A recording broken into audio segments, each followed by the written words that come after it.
예수께서 제자들과 유대 땅으로 가서 거기 함께 유하시며 세례를 베푸시더라. 아멘. 잘 읽었어요. 오늘 이제 그 개요로 세례란 말이 나와요. 세례. 기독교는 뭐예요? 세례라 그러고, 침례교에서는 침례라는 말을 써요. 다음에 천주교에서는 뭐라 그러냐, 영세라 그래요. 영세. 그게 같은 이제 말인데, 원어적 의미로 이제 이거 세례란 말이 바티즈마란 말에서 이제 물에 잠긴다 그런 뜻이에요. 성경의 세례란 뜻이 뭐예요? 물에 잠긴다 그런 뜻인데, 그래서 영어에서 바티즘 이렇게 번역이 돼요. 바티즘이라고. 한자어에서도 보면은 그 세례 보면 물로 씻어내는 예절을 뜻하는 거예요. 세례란 말이 물로 씻어낸다, 물로 씻어내는 예절이다. 세례를 문자적으로 그렇게 볼 수는 있어요. 또 두 번째로, 예수님께서 세례를 주라고 말씀하셨나요? 이 세례는 마태복음 28장 19절 20절을 보면은 모든 족속에게, 대상이 뭘 삼아? 제자로 삼아. 어떻게 세례 주라고? 아버지와 아들과 성령의 이름으로 뭐예요? 세례를 베풀고 그랬어요. 이거는 그러니까 오늘날도 그렇게 주는 거예요. 아버지, 아들, 성령님의 이름으로 세례를 주자. 근데 요 부탁이 누구에게? 사도님들에게 줬거든요. 그러니까 세례는 세운 종들만 통해서만 세례를 주는 거라고. 막 그냥 일반 성도들은 안 먹혀라 막 세례 주고 점검 없이 주면 안 되잖아요. 사도들에게 부탁한 말이라. 그 세례는 뭐예요? 그 구약의 할례와 연결되지만은 사람이 만든 그 성례가 아니라고 예수님이 주신 세례란 말이에요. 다음에 세 번째로, 세례는 몇 번 받아야 하나요? 세례는 뭐예요? 딱 한 번만 받는 거예요. 왜냐하면은 죽었다가 살아났다는 의미로 하는 거기 때문에 딱 한 번이에요. 그 유아 세례를 부정하는 사람들은 또 재세례 파는데 딱 한 번만 세례를 받는다는 거예요. 세례 방식은 몇 가지가 있나요? 보통 세 가지가 있는데, 관수례라는 게 관수례. 그건 뭐냐면은 우리 몸을 머리에서 붓느냐, 물을 머리에서 붓는 세례 방식. 옛날에 부었는데 지금 이렇게 목사님의 성부님 세 분이 찍잖아요. 약식 세례라 그래. 그거는 로마 캐톨릭 교회에서 그렇게 하고, 감리교, 메소디스트, 루터교, 다음에 여러분 성공회, 다음에 장로교에서 이것을 주로 말해 약식 세례라고 그러고 간수례라. 왜 그러냐 보세요. 사도 바울님이 그 사도행전 우리 강해 연구할 때 봤잖아요. 그게 간수하고 또 뭐야 그 가족을 다 세례할 때에 어디 뭐 특별히 이 침례를 줄 수 있는 그런 통이 없었잖아요. 그러면 아마 이 추측건데 그냥 간수례식으로 바울님이 세례 주지 않았을까? 학자들은 그렇게 보는 거죠. 다음에 침수례가 있어요. 침수례. 그 이제 이거는 뭐냐면 세례 요한님, 우리가 세례 요한님 방식에 따라서 있는데, 침례교회에서 보면은 그 강단 쪽에라든지 그 침례 받을 수 있는 통을 있어요. 평상복을 입고 하는 데도 있고, 그 가운을 입고 하는 데가 있어요. 요즘에 요단강에도 직접 가잖아요. 제가 얼마 전에 은혜 받은 게 인도계 미국인인 것 같아요. 그래 아버지가 인도에 목회하시는데 미국에서 세례 안 받고 인도까지 와서 자기 아버지에게 세례를 받고 가더라고. 얼마나 아버지를 존경하면 대단한 거죠. 근데 이 침수례는 동방 정교회, 특히 유럽과 소련이 많잖아요. 정교회하고 우리 한국의 침례교, 미국에는 침례교가 훨씬 많습니다. 다음에 오순절 교회, 순복음 교단들, 다음에 그리스도의 교회라고 해서 이거는 침례를 그렇게 써요. 다음에 살수례가 있는데, 이거는 뭐냐면은 물을 뿌리는 거예요. 물을 뿌리는 건데, 이 방식인데, 이거는 세례 받는 교인이 너무 많을 때, 또 아마 군중위의 세례식 때라든지, 또 우리 코로나 바이러스 때 가까이 못 가게 하잖아요. 그랬을 때 이제 이런 방식도 썼다 그래요. 그런데 물로 세례를 받아서 죄를 씻는다는 의미가 있기 때문에 뭐 약식 세례나 침례냐 이거를 너무 그렇게 따질 건 없다고. 그러면 예수님은 세례에 대해서 뭐라고 말씀하느냐 하면은, 새로 태어나는 거예요. 우리가 요한복음 배웠잖아요. 사람이 뭐예요? 물과 성령으로 나지 않으면 하나님 나라에 들어갈 수가 없다 이 말이에요. 이 말은 뭐예요? 세례는 물로 물 세례도 좋지만은 그 같은 성령님 세례를 받아가지고 그래서 뭐예요? 쉽게 말하면 하나님 나라에 들어가는 자격증이 되는 거지. 그러니까 쉽게 말해서 하나님의 백성이라고 하는 인침이라고 하는 거예요. 아무 세례를 받는 그만큼 중요한 거라고. 바울님은 로마서 6장 3절에 그리스도인과 합하여 세례를 받음으로 죄에 죽고 십자가의 의로 살아나서 부활하게 된다. 그래요. 그러니까 로마서 6장 4절에 보면은 이게 뭔 얘기냐면은 쉽게 말하면 바울님이 말하는 건 세례는 뭐냐? 예수님과 합해서 죽으시고 예수님과 연합돼서 부활해서 새 생명을 얻는 거라 이 말이에요. 그러니까 예수님 십자가에 죽은 게 혼자 죽은 게 아니라 택합받은 사람 합해서 뭐예요? 죽었기 때문에 뭐예요? 죄가 사함을 받은 거지.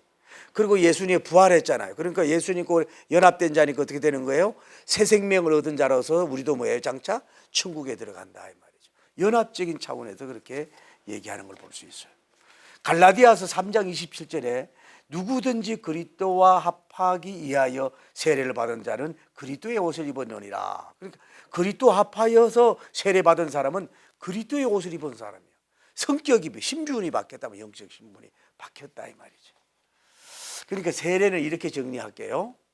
따라요. 세례는 물로 씻어받는 기독교의 성례 형식으로서 예수님께서 십자가에 죽으시고 부활하셨듯이 예수님과 연합된 자로서 세례 받음으로 그리스도와 함께 죄가 장사되고 그리스도와 함께 부활체가 되어서 새 생명을 받은 자로서 장차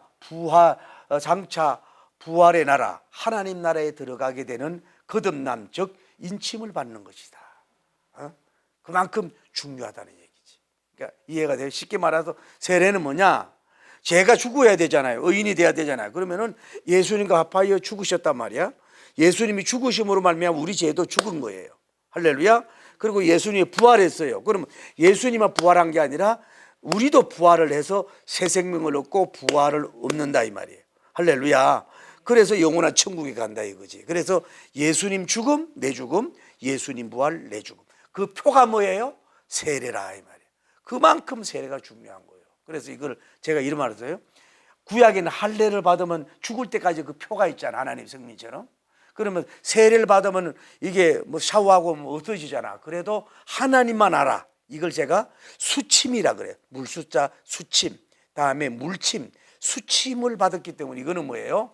영혼이 그 주님이 볼 때 이 사람은 하나님의 택한 백성으로 인침을 받았다. 수침을 받았다. 이렇게 딱 정해져서 영혼이 씻을 수 없는 것인 줄 믿습니다.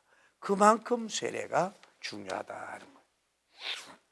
자, 오늘 본문 가지고 실천신학적인 차원에서 좀 나눠보겠어요.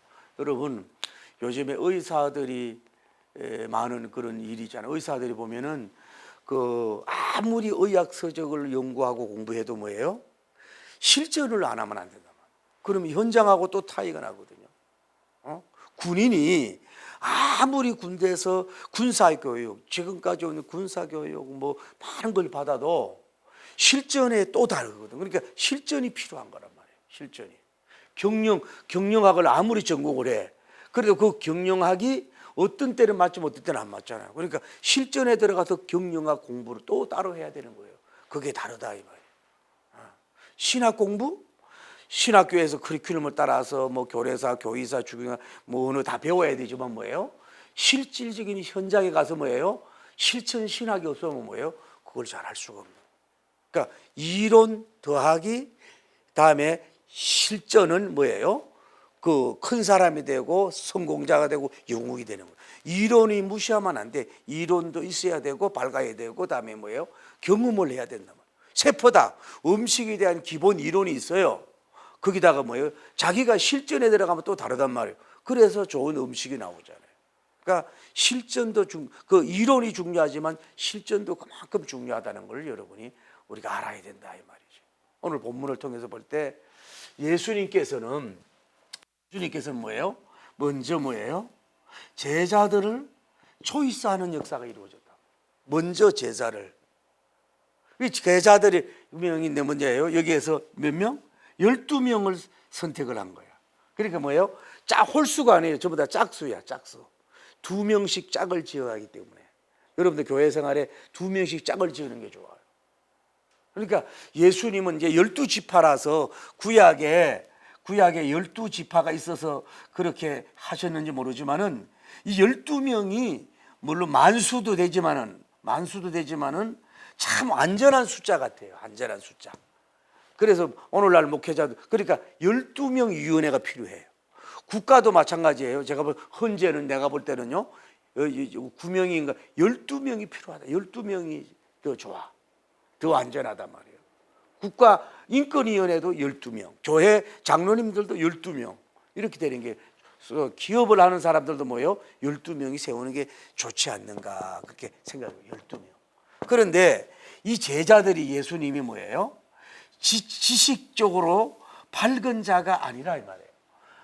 빈자들이고 뭐예요? 그 당시로 볼 때는 뭐예요? 무식한 사람들이라고. 대체로 보면 뭐예요? 어디에 있어요? 어디에서 골랐지? 어부들, 세리들, 공부를 많이 안 한 사람이에요. 왜 그럴까요? 다른 공부가 꽉 차 있는 사람은 뭐예요?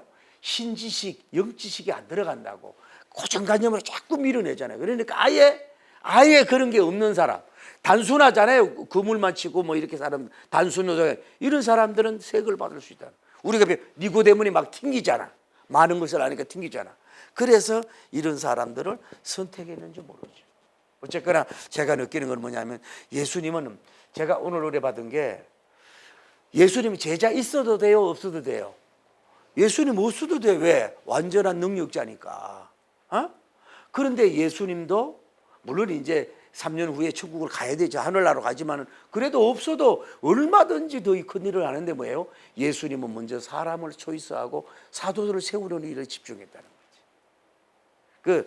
예수님이 떠나면 다음 타자 할 수 있도록. 이게 내가 늘 얘기해. 성경 공부도 필요하지만 삶을 지배하라. 여러분이 사업을 한다?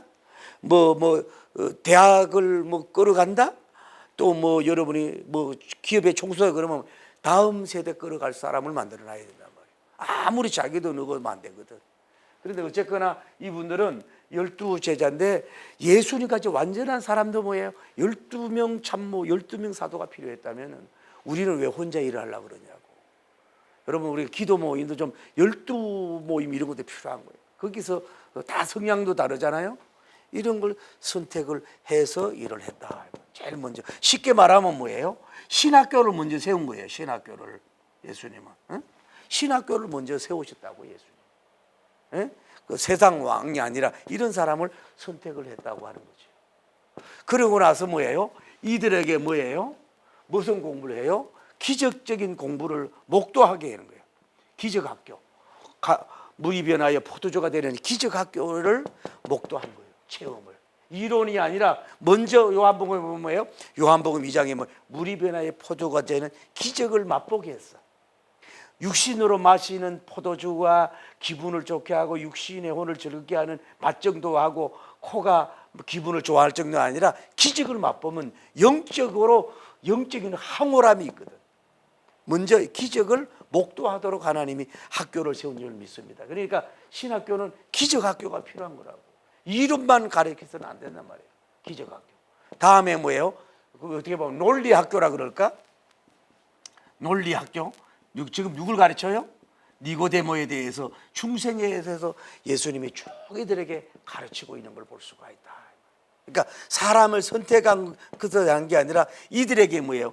더하게 해주는 것이 있어야 훌륭한 사람으로 설 수가 있는 거라 이 말이죠. 그래서 제가 하나 얘기하고 싶은 건 뭐냐면은 어쨌거나 이렇게 이런 사람을 갖다가 예수님이 길렀다 이 말이에요. 그러니까 이들은 그래 또 하나 알아야 될 건 뭐예요? 이들은 또 할 수 있는 것은 여기에서 예수님과 뭐예요? 항상 다음 교육이 있어요. 다음 교육 시간이 있다 이 말이에요. 자 오늘 보세요. 예수님이 니고데모를 막 가르쳐요. 가르치고 이제 끝났잖아요. 끝나고 나서 이제 다른 곳으로 옮겨갈 때 이미 이 제자들은 어디로 장소로 가며 무엇을 가르치고 무슨 일을 시키는 것이 뭐예요? 예수님은 이미 가지고 계시던 거예요.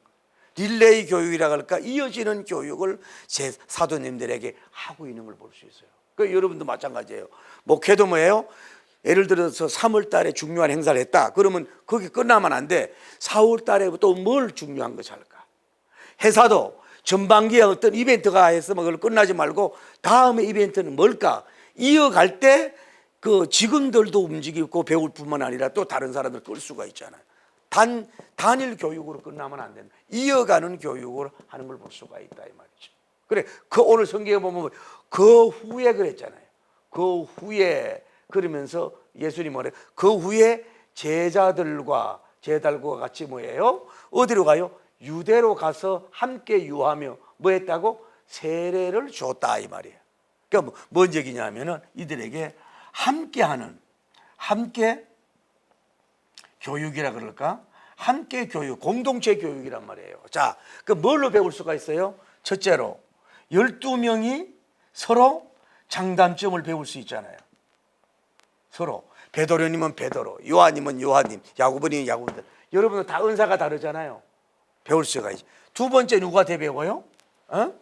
누가 예수님의 스승님한테 뭐예요? 직접 교육을 받아.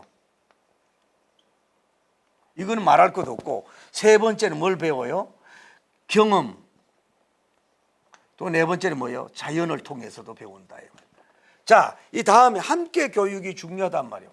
혼자 1대1 맨투맨 교육보다는 함께 1대1 뭐예요? 거기서 서로 주고받는 게 많아요. 그러니까 혼자 영재다, 공부를 잘한다 이래가지고 혼자 막 독학하고 이렇게 잘한 애들보다는 좀 어떻게도 초등학교, 중학교, 하이스쿨 이렇게 계단 밟기 한 애들은 뭐예요?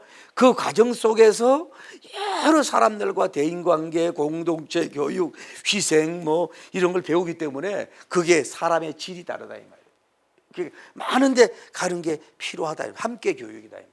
다음에 예수님 교육은 뭐냐 하면은 길목 교육이라 그럴까? 지금 예수님이 길을 마치잖아요. 일을 마치고 제자들과 함께 어디로 가요? 유대 강야로 같이 가. 항상 예수님은 길을 다니면서 뭐예요? 늘 제자들과 토킹하고 서로 얘기하고 포옹도 해줬을 것이고 안아주기도 하고 칭찬도 하고 또 팔짱도 제자들이 끼기도 하고 길목 여행, 투어 에듀케이션 같은 그런 길목 교육이란 말이에요. 물론 예수님이 식사도 같이 하면서 밥상머리 교육도 했겠지요. 밥상머리 교육도 이런 것도 하셨겠지만은 이게 여행하면서 자연을 보면서 이렇게 서로 얘기하는 거 이게 굉장히 필요한 것 같아요. 그러니까 앞으로는 여러분이 예를 들어서 여러 번 멘토가 있으면은 이렇게 교회에서는 센터도 공부하는 게 말고 제주도 올레길 같은 데 있잖아요. 같이 12명하고 멘토하고 같이 가는 거예요. 가면서 하늘도 보고 땅도 보고 바다도 보고 자연도 보면서 뭘 하는 거예요? 이런 거를 이렇게 좀 하라는 얘기죠. 그러면서 거기서 또 오는 것이 다르다 이 말이죠. 길여행, 길목하면 여행하는 것 이것도 필요하겠지.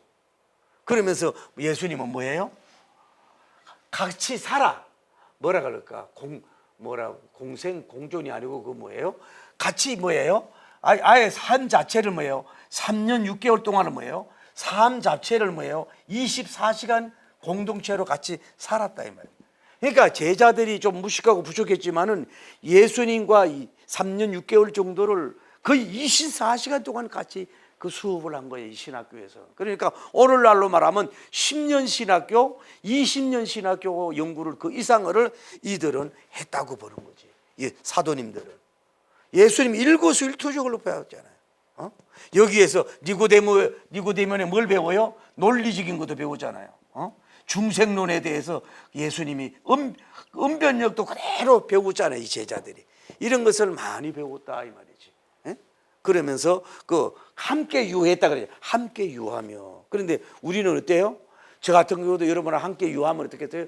부부 동께서는 단점이 보이잖아요. 함께 살다 보면 그분의 게으름도 나타날 수가 있고 이런 게 있잖아요. 그런데 예수님은 워낙 퍼펙트하고 완전하신 하나님이니까 제자들 아마 예수님 잠자는 모습도 그렇게 은혜로웠을 것 같아요. 예수님 일찍 일어나가 산에 가서 기도하는데 제자들이 가만히 잠만 자겠어요?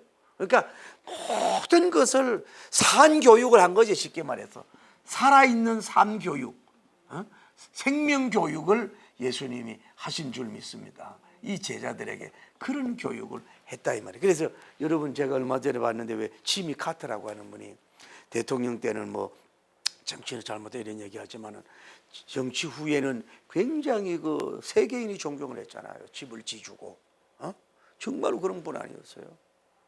그리고 이 사람이 평화 김일성인도 뭐 가서 만나가지고 민주주의 하세요 이렇게 얘기도 하고 막 그랬던 분 아니에요.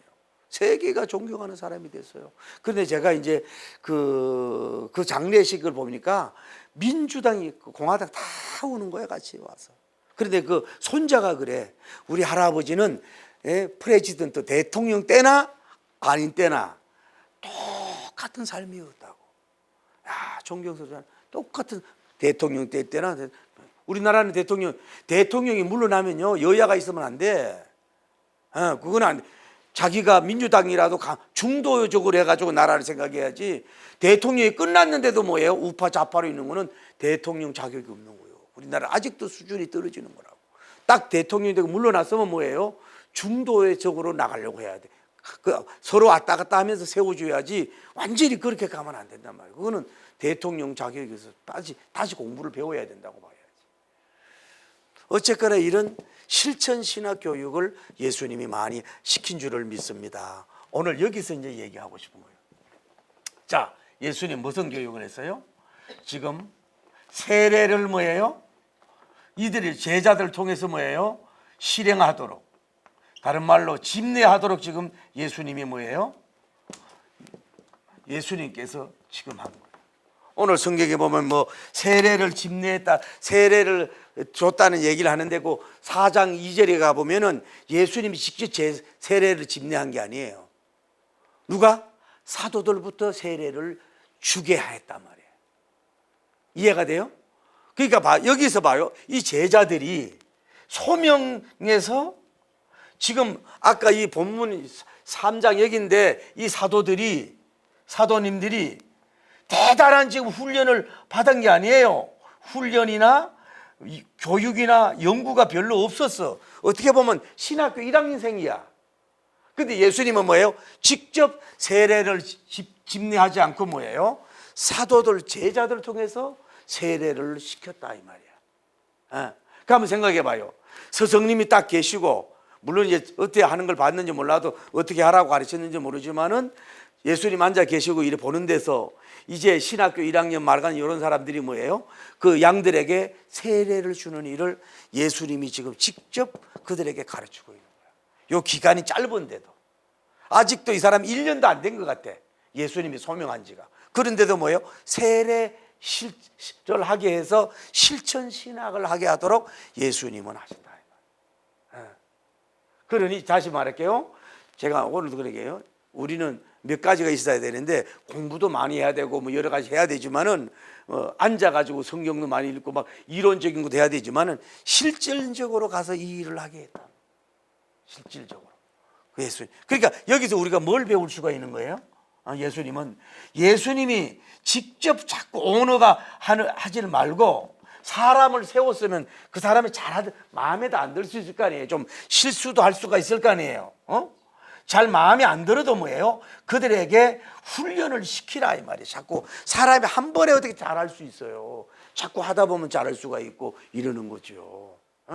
그래서 아주 젊은 신학도들에게도 이 세례를 주는 것을 시킨 것을 볼 수가 있다. 그것을 보면 예수님이 이론적으로만 논리적이고 뭐 이런 기적적인 것만 하는 게 아니라 대화에서 가르치는 것뿐만 아니라 중요한, 아주 굉장히 중요한 세례의 성례를 집행하는데도 아직도 완벽하게 신학대학교 졸업하지 못한 12제자들을 통해서 이거를 실행시키도록 했다는 걸 볼 수가 있어요. 그러니까 세례는 잘하나 못하는 게 아니라 예수님 피가 중요하니까, 할렐루야, 피로 재씻음을 받는 게 중요하니까 뭐 예쁘고 뭐 여러분이 말하는 품격 있는 세련된 그런 세례식이 아니더라도 주의 이름으로 주면 되는 거예요. 아까 얘기했잖아요. 뭐 약식 세례면 어떻고 침 내면 어떻고 또 뭐 이렇게 물을 뿌리면 어떠냐 이 말이에요. 그래서 대체 물 자체가 중요한 게 아니잖아요. 예수님의 피로 보혈을 씻는다는 의미가 중요한 거잖아요. 그러니까 여러분도 뭐냐면은 그 사람이 제자를 기를 때, 예수님의 제자 기를 때 완벽하게 됐을 때에 그 사람을 시키려고 하지 말아라고. 음식을 잘 못해. 그래도 시키라고. 그 실수한 것이 뭐예요? 오히려 작품이 나올 수가 있다고. 신학교로, 교회로 말하면요, 예를 들어서 뭐 부목사님만 시키지 말고 신학교 1학년들 뭐 이제 초짜들도 설교를 막 시켜보는 거야. 그러면서 그 설교가 얼마나 어려운 것도 알고 또 그 기쁨도 알 수 있잖아요.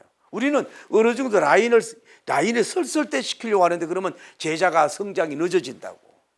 100권의 책을 보는 것보다 뭐예요? 한번 실습을 한다고. 설교를 해본다 이 말이에요. 많은 사람 앞에 설교를 해보는 거야. 또 교수들 앞에서 설교를 한번 해보는 거라고. 그것이 뭐예요? 만권의 설교집보다도 세미나 찬송 더 유익할 수가 있는 거거든. 그러니까 어떤 면으로 이론이 40이라도 차라리 이론이 30, 40이라도 실전이 60, 50이 큰 것이 오히려 뭐예요? 더 힘 있는 군인, 더 지혜로운 연구원, 또 능력 있는 목회자가 나올 수 있다 이 말이야. 막 언어적인 거 막 이런 것도 필요하지만은 농촌에 가서 실질적으로 목회를 해보는 거야.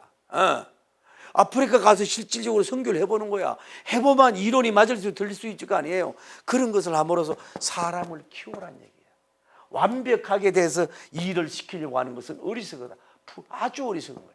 덜 돼도 모자라도 시키라요. 머리가 잘 못 깎아. 그래도 머리 깎도록 시키라고. 설교를 잘못하고 땀을 흘려. 그래도 시켜보라는 얘기죠. 그러다 보면 그 사람이 그 많은 은혜를 받아. 옛날에 그러다 그러잖아요. 목사님이 원래 좀 말이 뜨듬거리고 설교를 좀 잘 못하는 분이라 그래서 이제 교장 선생님, 장로님이 있었단 말이에요. 아유 목사님, 내가 설교해도 저만큼 더 잘하겠네.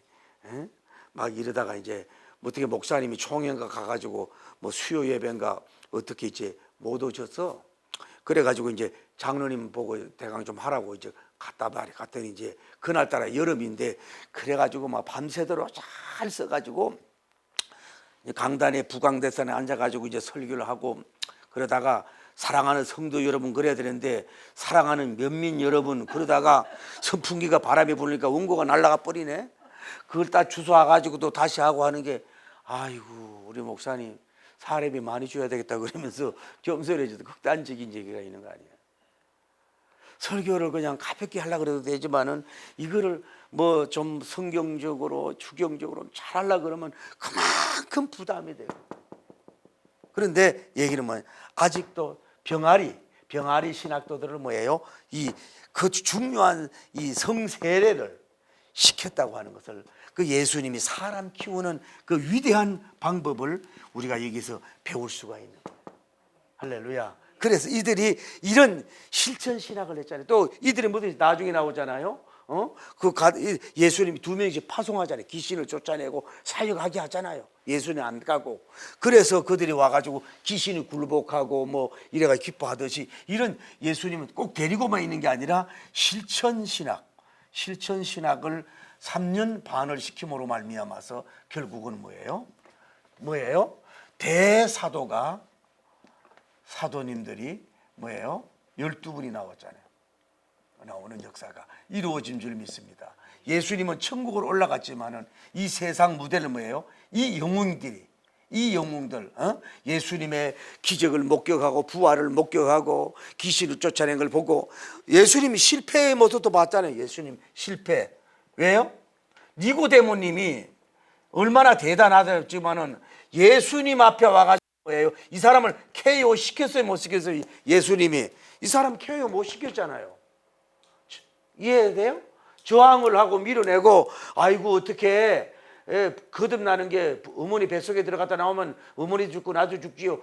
이해가 안 돼 이러고 돌아갔잖아. 물론 나중에 이분이 회개했지만은 그러나 이 본문 당시 요한복음 3장 2장에서 볼 때는 뭐예요? 예수님도 뭐예요? 니고데모를 해심시키지 못한 어떻게 보면 실패의 모습을 뭐예요?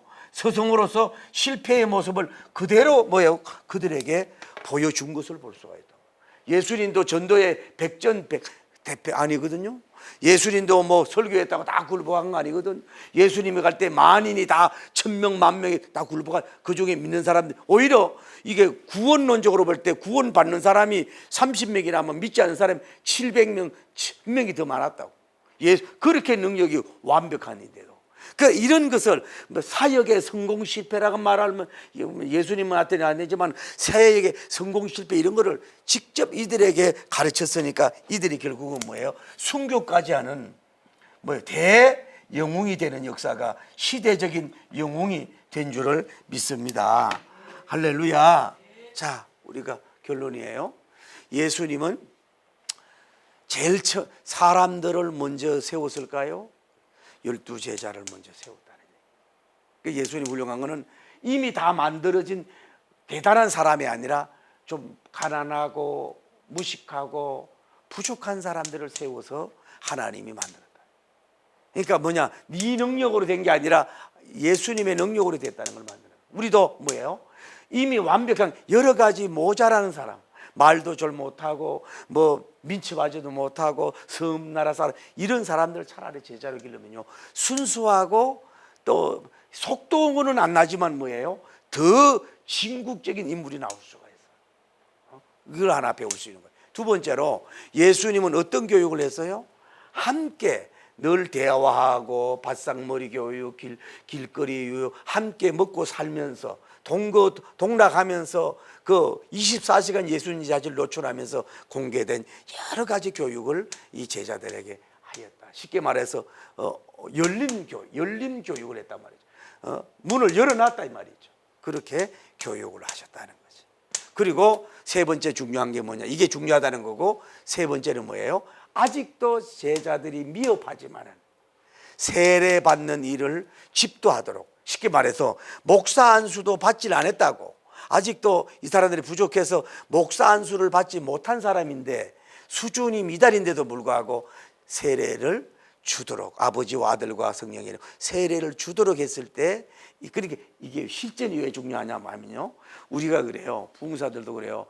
열심히 가가지고 어떨 때는 부흥회 가가지고 처음에 안 맞으면 힘드는데 내가 또 열심히 땀 흘리며 애를 쓰고 은혜 바치고 또 교인들이 울고 열매가 맺으면요, 이제 내가 강대에 내려가지고 이걸 딱 벗고 허리에다가 이렇게 딱 먹에다 끄고 뭔가 이름의 역사가 일어난 것처럼 이렇게 뭐랄까 보람이 있단 말이에요.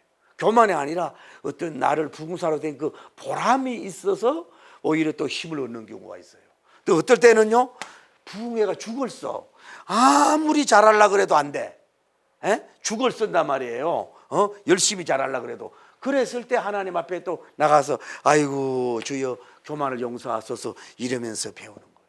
그러니까 실전 교육, 실천 신학이 어떤 면으로 책 300권, 600권 청봉보다도 더 유익을 주는 걸 알았기 때문에, 그리고 이 제자들이 그 예수님 앞에 첫 세례를 줄 때, 첫 설교를 했을 때 그 감동 그걸 잊었겠어요. 막 좋아가지고 할렐루야 하고 예수님한테 또 나 잘했어요 뭐 이렇게 칭찬도 받고 이렇게 해라고 하는 거기에서 얻는, 실전에서 얻는, 실전 신학에 얻는 것이 엄청난 걸, 많은 것을 알았기 때문에 똑같은 기계로 찍어내는 게 아니에요. 12사도를 똑같이 베드로, 야곱 똑같이 아니라 그 사람의 성향대로, 기질대로, 스타일대로 존중하면서 쓰임받게 하시는 것이 바로 예수님의 배움이란 말이에요. 나와 똑같은 사람 만들려고 그러지 마라. 그래서 이렇게 대사도가 돼서 세계가 성경이 정복하고 복음이 정복하는 위대한 역사가 이루어진 줄을 믿습니다. 여러분 승리하기를 예수님으로 축복합니다. 할렐루야.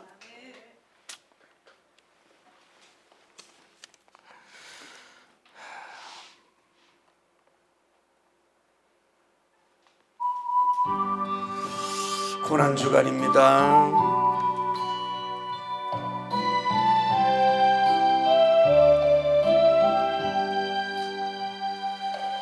예수님 십자가에 달리시 추악한 나의 죄 때문에 예수님 흘리신 그 피로 나의 죄 눈같이 씻겼네. 당신도 오시어 예수님 품어로 그 모습 그대로 새로운 인생 길로.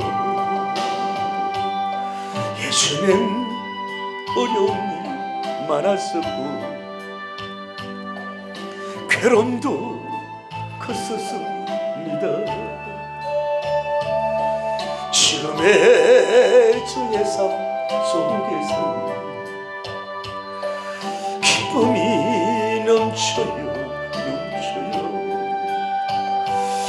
당신도 오시어 예수님 생명의 품으로 그 모습 그대로 새로운 신생 길로. 당신은 무엇을 믿고 가나 무엇을 바라며 가는가. 고달픈 인생의 험한 길은 예수님 내 짐을 여러분을 지셨네. 당신도 오시어 예수님 구원의 품으로 그 모습 그대로 새로운 신앙 길로. 괴로운 인생길 다 버려도 고통도 괴로움도 버리고 그 모습 그대로시여 예수님 그대 짐 지셨다오. 당신도 오시어 예수님 품으로 그 모습 그대로 새로운 생명 길로. 당신도 이제는 다 알게 돼요. 그래요. 예수님 내 짐을 십자가로 지심을 기쁨이 넘쳐서 찬미하네. 영원한 생명을 주신 예수님께 당신도 오시어 예수님 따뜻한 품으로 그 모습 그대로 새로운 믿음 길로. 주여 거룩하시고 자비로우신 하나님, 한 손에는 성경의 원리를 배우고 한 손에는 삶의 지혜와 삶의 리더를 배우는 비둘기 향기로운 영성의 향기 빛나는 비둘기 성경학교에 초대가 되어서 비둘기처럼 비상하고 둘이서 기적을 이루겠다고 하는 이 하나님의 이 바이블 아카데미에 초대된 우리들을 축복하심으로 말미암아서 좀 더 우리가 성숙하고 복되게 나가게 하여 주옵소서. 예수님은 사람을 세우셨습니다. 그리고 실천 신학을 하신 것을 볼 수가 있습니다. 오늘 우리도 성경적인 것도 필요하고 신학교, 신학대학원에서 배우는 커리큘럼대로 따라가는 거 배우는 것도 중요하지만 이론 더하기 실천 신학이 사도 베드로님이 나오고 요한 야고보님이 나오고 영웅이 나온다는 걸 알고 있어요. 승리할 수 있는 여러분 되기를 예수님 이름으로 축복합니다.